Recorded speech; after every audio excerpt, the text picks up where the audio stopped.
All right, let's just talk. I mean, kind of another disappointing week for you guys. Dropped 4 in a row overall. You know, what's going on? I mean, is it, in your opinion, shooting or what's kind of the... Well, the previous 10 days have been really disappointing. It is obviously our shooting percentage was woeful, but the sense of urgency, the quality of shots, how we were playing together, how hard we were playing, how we were competing together, that was the biggest concern because we weren't competitive. Actually pretty encouraged because we have a good group of young men, and we had a great practice Friday and a very good game. We had a rough start at Pacific, but the improvement from Santa Barbara to Bakersfield, the inconsistencies at UC Davis, that was a disappointing stretch. And we had a great team practice and team meeting on Friday.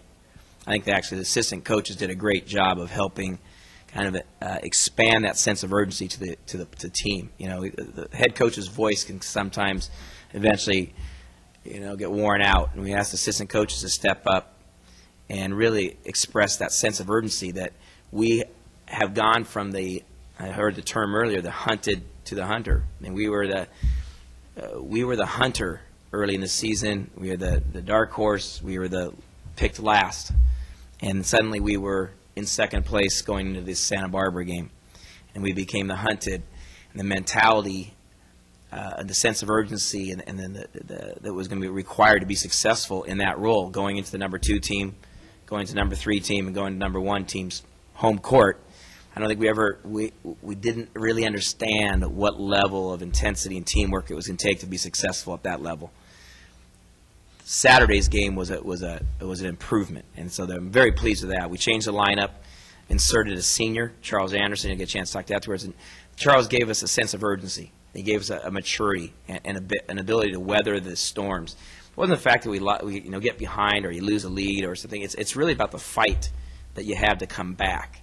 And until the Pacific game, did we ever really feel that we had? I never felt that we had a great amount of fight. And the Pacific game was a great indication of just the relentlessness and the unselfishness that's going to be required for us to be competitive the second turnaround when you're the hunted.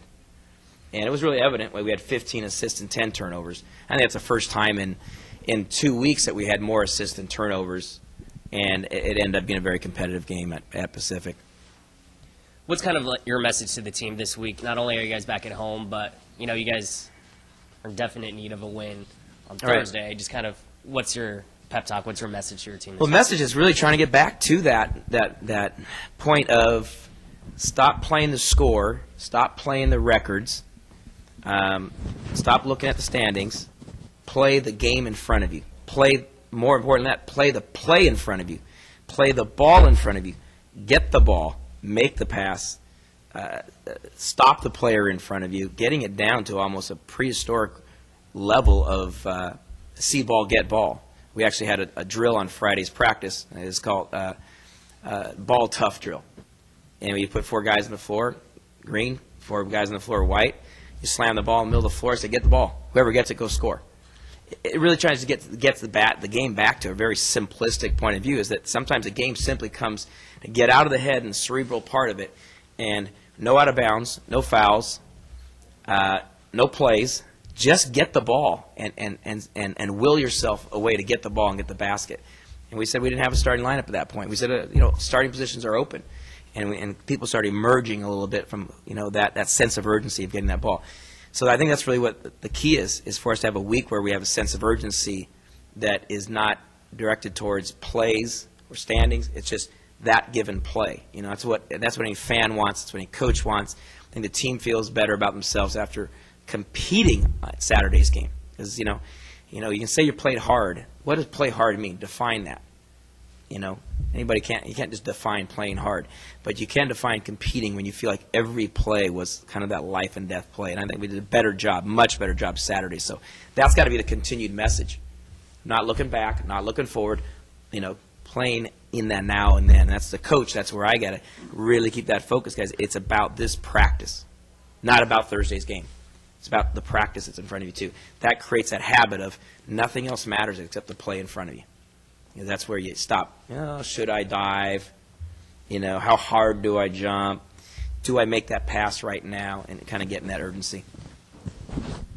Hi, Coach. Hey, Dave. The starts the season, it's been kind of problematic all year long, and you've been able to climb out of the hole, against Seattle, I Excuse believe. It's Pepperdine, but recently the team's Yeah. been getting into some of these insurmountable holes, early on, first 10 minutes, Yeah. 20 minutes. How can you, switch that and, Well, address that? Yeah. I think that the starts in basketball often come down to your experience level at the two most important positions, and that's your point guard and your post. I mean, you want to start a game off by really having a good play from your point guard, taking care of the ball, getting good shots to start the game off with. The point guard position, we've juggled that position around throughout the year, and getting some experience at that. And what we've done just recently was went ahead and started Joe Callero at the point guard spot, just to have a little more aggressiveness from the point position.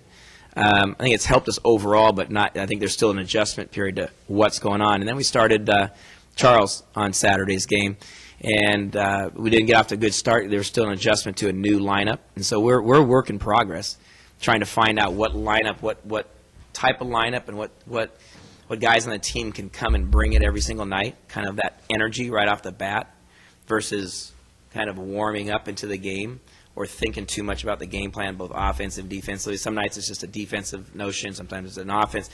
But, until you have a consistent inside threat where you can go inside and establish some early baskets inside, we have tendency to kind of warm up to the game, and obviously that's a dangerous way to succeed on any regular basis. So it's something that we just continue to address and trying to get a balance between inside shots and valuing each possession, taking care of the basketball from game to game, making that a more consistent issue. And if you look at, statistically speaking, that's really kind of a glaring weakness of us, is taking care of the basketball. You can't start off the game with a turnover here and there and come away with those empty possessions. And you mentioned you're still trying to figure things out. Is that disappointing 20 games in, 10 games into the conference season, that kind of the starting five still hasn't really solidified and you're still kind of tinkering? Because I would imagine at this point you really would like to be in kind a of perfect solid. in a perfect world you want to have an idea what's going on, but I think that for 2 or 3 weeks we had a pretty good idea who the starters were and what was going on, but when the intensity fades, I think you got to reevaluate it. We had a pretty good run there, during the month of January, but that doesn't sustain it. It's more of an awareness of the length of the season. What's it going to be required to be successful and try to be a top half of the team? And so I think some coaches will sit and be a lot more patient than I will be and stay with the lineup. And I'm not willing to do that at this point in our program. We're trying to keep everybody on edge.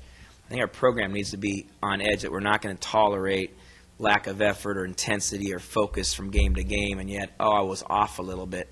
We've got to have everybody bring it at 100% every day and make that kind of a culture of ours, so to speak, where, if you take a week off, you may have lost your position for that week. And when things are going well, you don't maybe make those changes. But when things aren't going well, we got to raise the eyebrows up and look to give new guys opportunities. And that's where I think that's where we were in last week, was we changed the lineup 3 different games, and willing to do that until we find that comfort level that says, hey, this is a group that can bring it and keep guys focusing on practice that way. So, again, I think this is simply kind of reflection on where we are as a program. We're trying to do is keep our program on edge and growing. And we don't want anybody getting comfortable sitting back and relaxing in the program's laurels of a 5-2 start or something to that effect. That's just not going to be enough to ultimately get where we want to go on a regular basis. Do you feel the team, the rest